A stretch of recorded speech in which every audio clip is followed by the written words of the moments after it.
아멘. 하나님의 은혜와 축복이 오늘 예배하는 모든 분들에게 함께 하시기를 주님의 이름으로 축원합니다. 어떤 청년이 목사님을 찾아와서 이렇게 질문했습니다. 목사님, 이 여자와 결혼을 할까요 말까요? 물어봅니다.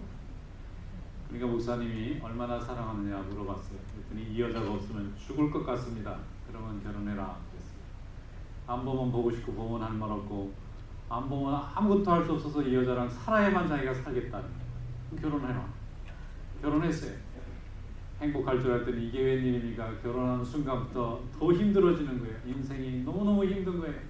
결혼만 하면 다 해결될 줄 알았더니 새로운 전혀 예상하지도 못했던 복잡하고 어렵고 힘든 문제가 닥쳤습니다. 혼자 있을 때에 뭐 몇 배나 힘든 거예요. 예전에는 자기 하나만 해결하면 되는데 이게 막 딸린 게 너무 많아요. 그래서 다시 또 목사님을 찾아왔습니다. 목사님, 어떻게 하면 좋습니까? 이 사람하고 결혼 안 하면 아무것도 못할 것 같아서 결혼했더니 이제 결혼하고 나니까 아무것도 못하겠다. 자, 이게 무슨 말일까요? 여러분, 우리가 하나님 앞에 나와서 믿음 생활한다는 것은 참 복된 일입니다. 그런데 인생에는 주님과 함께 한다 해서 고난이 없는 것이 아니고, 고난은 모든 인간의 존재를 가진 사람에게는 비켜갈 수 없는 본질 같은 것입니다. 고난의 보편성을 가지고 있어요. 예수 잘 믿는다 해서 고난에 비켜가는 법이 없습니다. 또 믿음 생활 잘한다 해서 다른 사람은 항상 승리만 하는 것이 아닙니다. 패배도 하고 실패도 하고 또 오해도 받고 또 누명도 쓰고 때로는 억울한 일도 당하게 되어 있습니다. 예수를 믿고 하나님과 동행하고 주님의 일을 열심히 하는데도 불구하고 이런 인생의 고난의 보편성은 변함없이 모든 사람들에게 찾아갑니다. 그런데 우리 믿는 사람들은 주님과 함께 하기 때문에 특별한 줄로 믿습니다. 오늘 본문 말씀에 보면 제자들이 갈릴리 바다에서 지금 힘겹게 풍랑과 싸우고 있습니다. 원래 자기들이 바다 갈 마음이 있었던 게 아닙니다. 예수님께서 바다로 가자 그래서 배를 타고 그 바다를 들어갔는데 예수님의 말씀에 순종해서 간 바다인데 어떻게 이렇게 풍랑이 올 수 있습니까?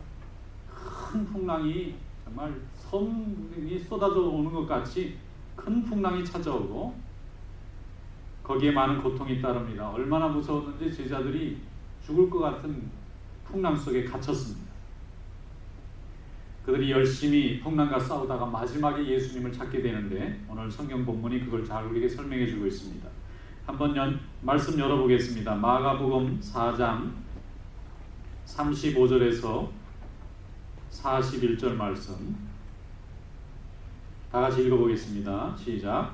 그날 저물 때 제자들에게 이르시되 우리가 저편으로 건너가자 하시니 그들이 무리를 떠나 예수를 배에 계신 그대로 모시고 가매 다른 배들도 함께 가더니 큰 광풍이 일어나며 물결이 배에 부딪혀 들어와 배에 가득하게 되었더라. 예수께서는 그물에서 베개를 베고 주무시더니 제자들이 깨우며 이르되 선생님이여 우리가 죽게 된 것을 돌보지 아니하시나이까 하니 예수께서 깨어 바람을 꾸짖으시며 바다더러 이르시되 잠잠하라 고요하라 하시니 바람이 그치고 아주 잔잔하여지더라. 이에 제자들에게 이르시되 어찌하여 믿음이 없느냐 하시니 그들이 심히 두려워하여 서로 말하되 그가 누구이기에 바람도 바다도 순종하는가 하였더라. 아멘. 예수님의 지시에 따라서 갈릴리 바다에 들어간 제자들입니다. 예수님이 가자 했으니까 예수님이 책임져 주신다고 생각하고 항상 순통에 돛담백처럼 시원하게 아무 장애물이 없이 가야 될 것 같은데 이런 우리의 상식을 깨뜨립니다. 주님이 하시고자 하고 주님이 명령해서 순종해서 들어간 바다였는데 그만 풍랑을 만났고 물이 얼마나 차는지 배에 물이 거의 가득 차게 되었다는 거예요. 그러면 배에 물이 차면 이제 침몰 직전입니다. 그 무서운 바다에 침몰하면 살아날 가능성이 전혀 없습니다. 그런데 이상하게도 예수님은 주무시고 계십니다. 제자들은 지금 살아남으려고 사투를 벌이고 있는데 예수님은 어찌된 일이신지 배 끝에 그냥 누워서 꿀꿀 잠에 깊은 잠에 빠져 계십니다. 이 아이러니를 어떻게 이해하면 좋겠느냐 하는 것입니다. 예수님은 제자들을 사랑하지 않는다는 것입니까? 아니면 예수님이 제자들을 이렇게 괴롭히시려고 하는 것입니까? 아니면 예수님 정말 아무 능력이 없고 풍랑 앞에서 그저 죽을 수밖에 없는 평범한 한 인간에 불과하시다는 말입니까? 제자들은 복잡할 것 같습니다. 예수님의 제자 중에는 4명이 4분의 3분의 1이 뱃사람입니다. 베드로, 안드레, 야고보, 요한은 본래부터 어부입니다. 이 사람들의 잡은 고기 잡는 거가 자기들의 생계입니다. 어릴 때부터 고기를 잡았고 예수님을 만나기 전까지도 고기잡이 배를 가지고 있던 사람들입니다. 그리고 그 갈릴리 바다는 자기들의 홈그라운드입니다. 어떤 다른 바다에서 경험해 왔다가 거기서 어부 생활하는 사람들이 아니라 태어나면서부터 그 어촌에서 자라고 거기서 고기를 잡고 그 바다를 너무나 잘 아는 사람들입니다. 그런데 이 4명이나 되는 어부들이 아무 능력을 발휘할 수 없을 정도로 풍랑은 너무나 거세고 그들이 감당할 수 있는 수준을 훨씬 능가했습니다. 그래서 그들은 고군분투하다가 나중에는 완전히 자포자기했어요. 큰 두려움에 쌓였습니다. 오늘 우리가 다 죽게 되었구나 생각하고 그제서야 배 뒤에 혼자 주무시고 계시는 예수님이 생각났어요. 그리고 예수님을 깨웠습니다. 예수님, 우리가 죽는 걸 왜 그냥 보고 계십니까? 그때 예수님이 일어나셔서 한 첫 번째 말씀이 어찌하여 믿음이 이렇게 없느냐 그러셨어요. 도대체 무슨 믿음을 말씀하시는 겁니까? 예수님께서는 분명 그들과 함께 하셨고 예수님과 함께 그 바다에 내려갔는데도 불구하고 제자들은 풍랑과 어려움이 있을 때 예수님께서 풍랑을 잔잔케 하시고 그들의 생명을 지키실 수 있다고 하는 것을 생각하지 못하고 자기들이 가지고 있는 어부로서의 경험, 또 풍랑으로서의 자기의 어떤 지식, 자기의 능력으로 그 환난을 이겨보려고 애를 썼습니다. 그러나 그들은 그것을 이뤄내지 못하고 결국 마지막에는 죽을 수밖에 없는 극단적인 두려움 속에 휩쓸렸을 때에 잠자고 계시는 예수님을 생각하고 그제서야 깨운 것입니다. 예수님, 우리를 살려주십시오. 예수님이 그들을 책망합니다. 왜 처음부터 이렇게 할 수 없었느냐는 거예요.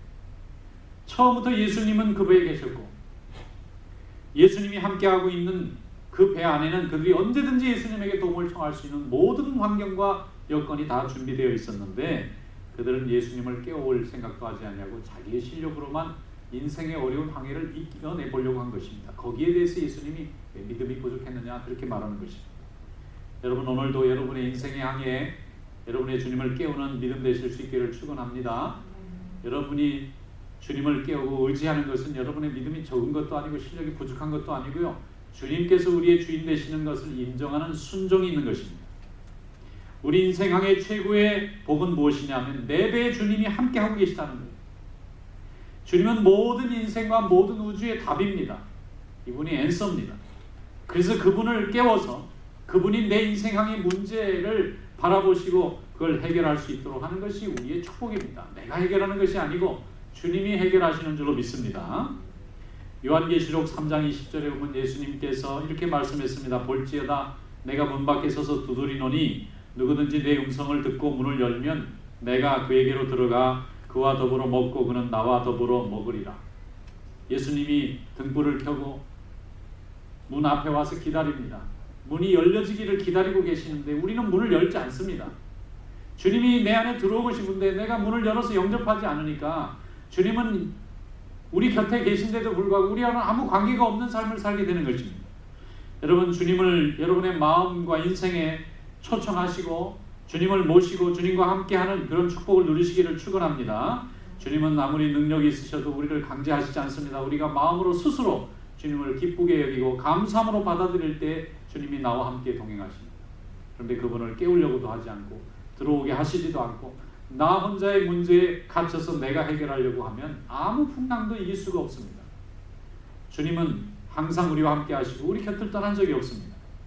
그리고 그분을 깨닫는 순간에 우리에게 은혜가 있는 줄로 믿습니다. 창세기 보면 아브라함이 있습니다. 아브라함은 우상이 많은 갈대아 우르라는 것이 고향이었는데 하나님의 부르심을 입어서 가나안을 향해서 출발했습니다. 가나안을 향해서 출발할 때에 아브라함은 하나님이 자기에게 복을 주신다고 믿고 출발했습니다. 출발해서 가는 인생은 그렇게 녹록지가 않았어요. 얼만큼 힘들었느냐 하면은 블레셋의 왕이 자기 아내가 이뻐서 탐냅니다. 애굽의 왕이 자기 아내를 보고 탐냅니다. 그때마다 자기 생존을 보존하기 위해서 자기 아내라는 말을 여동생이라고 속였습니다. 그리고는 자기 아내를 갖다 바쳤어요. 하나님이 뺏어서 돌려주고 뺏어서 돌려줬습니다. 아브라함은 믿음으로서 하나님 앞에 바로 서지 못했습니다. 그런데도 불구하고 아브라함은 그때마다 하나님 앞에 회개했습니다. 그리고 지극히 인간적인 방법 아닙니까? 하나님 앞에 의지하면 생존을 보장해 줄 건데도 아브라함은 그런 방법을 쓰지 않고 그 시대 사람들이 흔히 하는 세속적인 생각으로 자기 가정을 지켜보려고 하고 자기 인생을 지켜보려고 했습니다. 그러나 하나님께서 그런 부족한 아브라함을 끝까지 지키셨어요. 왜 그런가요? 회개했기 때문입니다.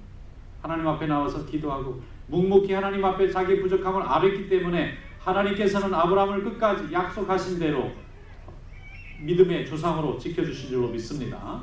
이것이 하나님이 우리와 함께 하시는 방법입니다. 사도행전에 보면 바울이 드로아에서 큰 병에 걸려서 고통받는 장면이 나옵니다. 전도여행을 열심히 다니던 이 사도가 드로아라고 하는 곳에 항구 도시에서 꼼짝달싹할 수 없도록 큰 병에 걸려서 고통받습니다. 아무리 가려고 해도 몸이 움직여지질 않습니다. 거의 죽을 것 같은 고통을 당합니다. 그때에 하나님께서 바울에게 환상을 보여주시는데 건너편 유럽인 마게도냐 사람들의 모습을 보게 하고 거기서 사람들이 손짓하는 모습을 보고 그곳으로 가겠다는 결심을 하게 됐어요. 그런데 바울이 어떻게 해서 이런 결심을 했느냐? 본래 이 선교여행을 두 번째 출발할 때 사도 바울은 가장 친했던 동역자인 바나바와 큰 싸움을 벌이고 갈라졌어요. 마가라고 하는 사람을 데리고 간다는 문제 때문에 서로 나뉘었는데 그만 바울과 바나바가 갈라져 버렸어요. 사실 갈라질 만한 일은 아닌 것 같은데 갈라졌다는 것은 바울의 마음이 그만큼 교만해졌다 그런 말도 됩니다. 바나바도 양보를 못하고 바울도 양보를 못하는 거예요. 그래서 바나바는 조카인 마가를 데리고 동쪽으로 선교여행을 갔고 바울은 그 대신 실라라는 유능한 예루살렘의 제자 중에 한 사람을 자기 파트너로 선정해서 서로 출발하게 됐어요. 아마 바울은 마음속으로 봐라 너희들이 아무리 내 앞길을 막아도 나는 한다면 한다.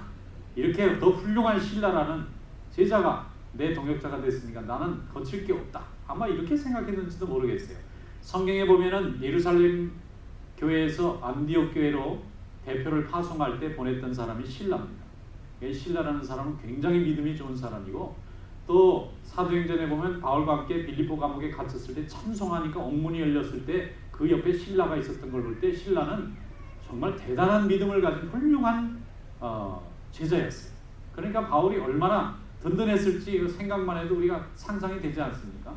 바나바가 아무리 자기하고 뜻이 맞지 않아도 자기는 신라라는 훌륭한 또 다른 동역자를 구할 수 있다는 자신감을 가지고 선교여행을 갔는데 그만 드로아에서 중병에 걸려서 무슨 병인지 모르겠어요. 풍토병인지 무슨 중병에 죽을 병에 걸렸는지 알 수 없지만 꼼짝을 할 수 없게 되었습니다. 그때 아마 사도 바울은 무엇을 하였을까? 성경에는 자세한 내용이 없지만 결과를 놓고 유추해 보면 그렇습니다. 회개했을 것 같습니다. 하나님 제가 제 마음대로 복음을 전하는 곳곳마다 교회가 세워지고 믿는 사람들이 세례받고 죽게 돌아오니까 제가 교만했습니다. 그래서 동역자인 바나바의 소리도 외면하고 마가의 소리도 외면하고 그래도 다시 가보겠다고 하는 마가를 오지 말라고 버렸습니다.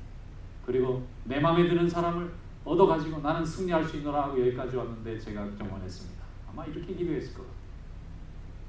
중병에 걸려서 아무것도 할 수 없는 이 제자 자기 자신의 모습을 바라보면서 바울은 그때에 하나님 앞에 기도했을 겁니다. 하나님이 여전히 나와 함께 하시기를 원합니다. 그래서 그 드로아에서 바울은 큰 하나님의 회개의 선물을 받았는데 그게 뭔가 하면은 누가입니다. 의사인 누가를 만나게 됐어요. 누가가 우연히 만났던 이 사람이 하나님의 복음을 전하는 사람인데 의술을 베풀면서 돈 버는 것보다 이 사도의 이 잘못된 몸을 고쳐주면서 이 사람이 복음을 잘 전하는 것이 자기 인생에 더 큰 열매와 그 보람이 있다고 하는 것을 깨닫고 의사직을 내려놓고 이 사도 바울을 따라다니는 전도자가 되었어요. 의사이면서 동역자니까 그때마다 몸이 잘못되면 고쳐주지 않겠습니까? 병원을 세려서 돈을 많이 버는 삶보다 하나님의 복음을 전하는 이 사도의 몸 하나를 잘 지켜주는 것이 하나님께 더 쓰임받겠다는 선신을 가지고 훌륭한 동역자가 옆에 이렇게 오게 되었어요. 이것은 바로 하나님이 바울에게 준 축복의 줄로 믿습니다. 그뿐만 아닙니다. 나중에는 이 마게도냐 사람들이 환상을 보고 마게도냐를 건너갔더니 거기서 하나님이 큰 복음을 준비하셔서 많은 사람들이 바울의 복음을 듣고 예수님께 돌아오고 곳곳마다 교회가 세워지는 유럽의 선교가 열리기 시작했어요. 그것이 무엇입니까? 하나님이 나와 함께 하신다는 믿음을 갖고 갈 때 이루어진 일입니다. 회개하니까 하나님이 불쌍히 여겨주셔서 복을 주신 것입니다. 끝까지 바울이 자기의 생각만으로만 일을 하려고 했으면 바울은 유럽은 가지도 못했을 거예요. 원래는 유럽을 갈 생각도 하지 않았던 사람입니다. 그런데 하나님이 함께 하시니까 하나님이 그렇게 귀하게 쓰신 줄로 믿습니다. 이것이 바로 하나님이 주님을 의지하는 자, 주님께 순종하는 자에게 주는 복입니다. 창세기 28장에 보면 야곱이 형을 피해서 도망가다가 잠을 잤는데 꿈속에 하나님을 만나게 돼요. 그래서 아침에 일어나서 너무 감격해서 이렇게 외쳤습니다. 야곱이 잠에 깨어 이르되 여호와께서 과연 여기에 계시거늘 내가 알지 못하였도다. 이에 두려워하여 이르되 두렵도다. 이곳이요 이것은 다름 아닌 하나님의 집이요 하늘의 문이로다 했다는 것입니다. 여러분, 하나님이 나와 함께 하시는 줄로 믿습니다. 주님은 우리 곁을 떠난 적이 없습니다. 우리가 떠나는 것입니다.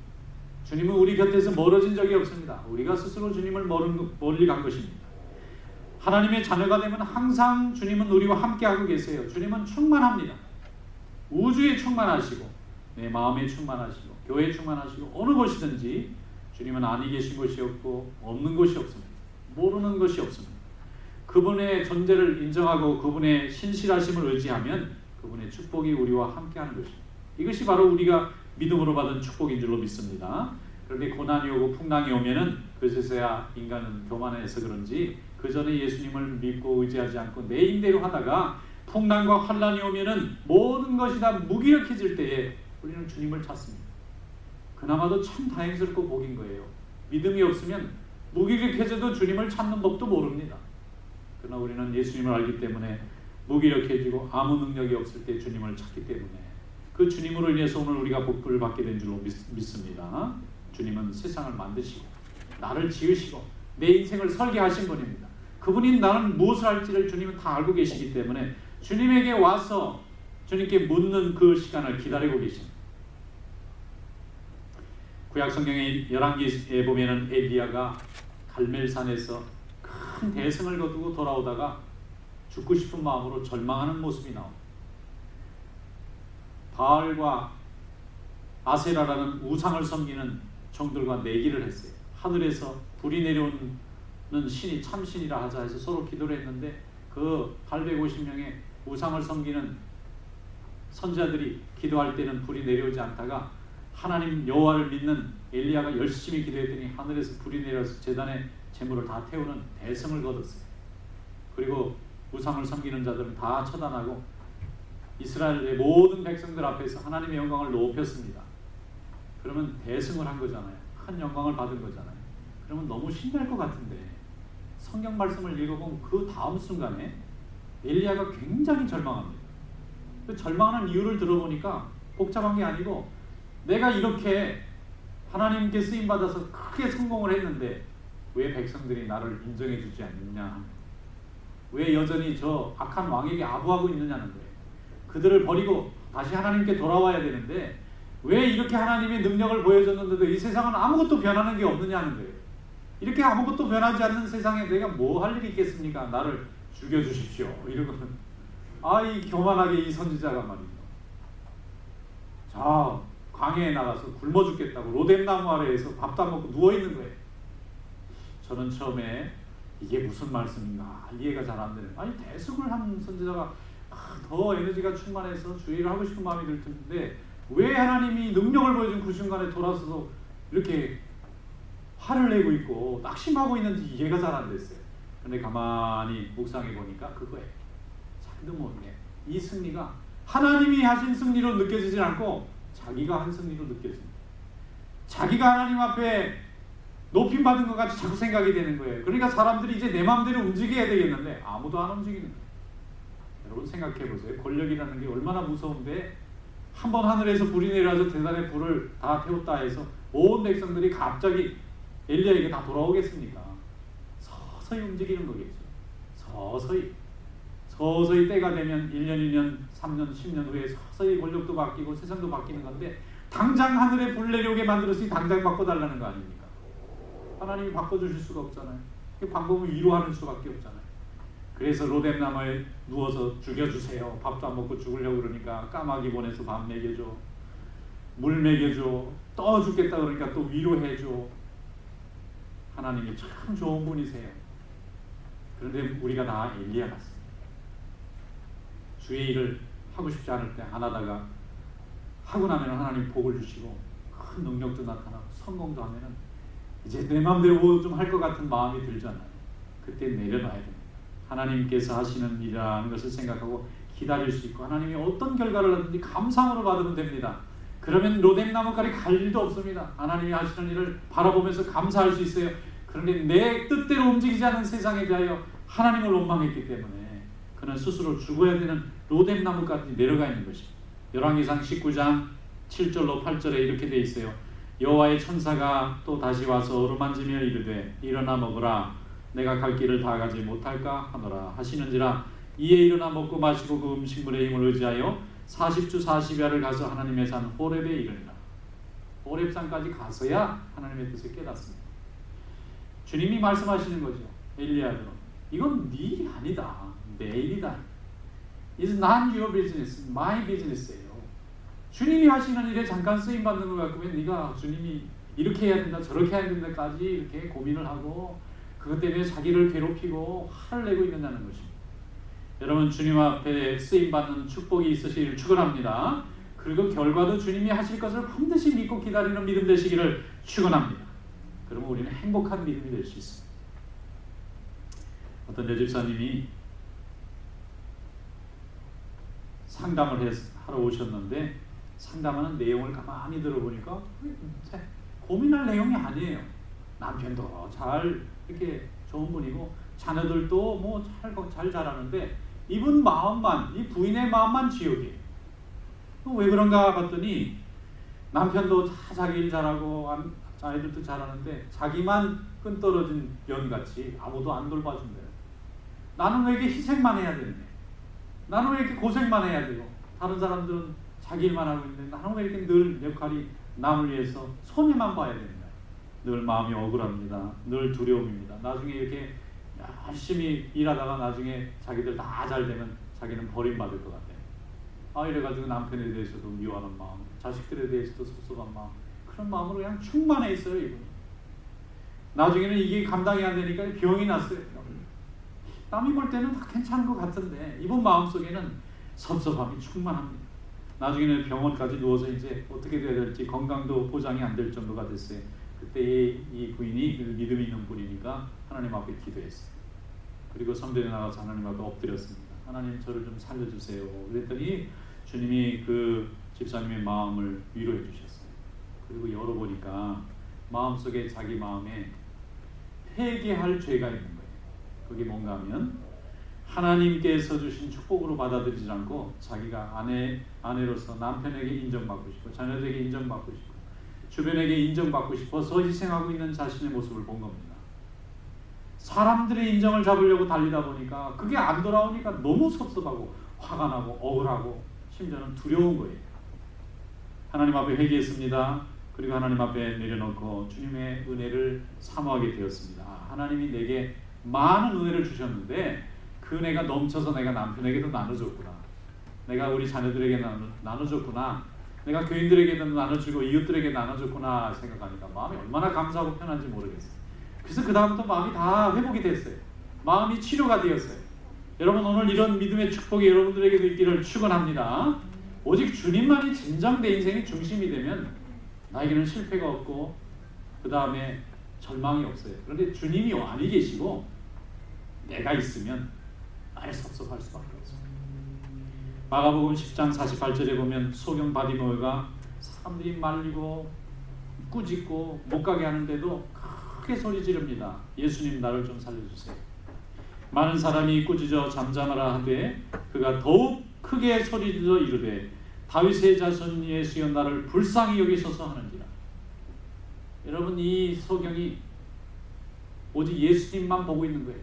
다른 사람은 뭐 아무리 화를 내고 야단치고 아무리 무섭게 해도 이 사람 마음속에 예수님밖에 없어요. 그래서 이분이 믿음대로 구원받게 될 줄로 믿습니다. 여러분 세상의 모든 것보다 예수님이 여러분의 참 중심이 될 수 있기를 축원합니다. 예수님이 여러분의 정말 필요한 존재가 될 수 있기를 축원합니다. 그럼 모든 것이 다 합력해서 선을 이루게 될 줄로 믿습니다. 믿음의 축복이 여러분들에게 함께 하시기를 주님의 이름으로 축원합니다.